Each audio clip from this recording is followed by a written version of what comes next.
Sangli Satara tourism circuit म्हणायचा आपला एक विषय आहे. कारण ह्या तिन्ही जिल्ह्यात आणि पुढे कोकण हे तिन्ही जिल्हे ऐतिहासिक, सांस्कृतिक, धार्मिक, गडकिल्ले या दृष्टीने समृद्ध आहे. आणि या 120 किलोमीटर जर आपण रेडियस बघितलं तर समुद्र किनारा पण आहे. आणि अशी विविधता भारतात एक सर्वे केल्यानंतर समज येते की अशी विविधता भारतात ह्या सर्व जिथे ऐतिहासिक पार्श्वभूमी आहे, गडकिल्ले आहे, धार्मिक स्थळ आहे आणि सांस्कृतिक वारसा आहे आणि समुद्र किनारा आहे. हे नाही आले तर कोल्हापूरचा विकासाबद्दल आपण बघायचा प्रयत्न केला. भविष्यातला उद्योगधंदे निश्चितच वाढते आहे, मेडिकल फील्ड वाढतोय, विविध क्षेत्र वाढतंय, विकसित भारताच्या बरोबर सगळे फील्ड वाढणार आहे.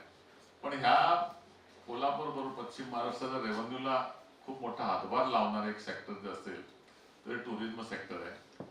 आपण आज बघतोय की देशातच आणि मग परदेशात भारतीय टुरिस्ट खूप मोठ्या प्रमाणात आपण जिथे जाईल तिथे दिसतोय. एक काळ होता की महालक्ष्मी दर्शनाला आलेला भक्त आपली भाजी भाकरी बांधून यायचं, सकाळी यायचं, दर्शन घेऊन संध्याकाळी परत जायचे. आज आपण बघतोय की सयाजी हॉटेलमध्ये 50 ते 60% ऑक्युपन्सी महालक्ष्मी दर्शनाला आलेले लोकांची आहे.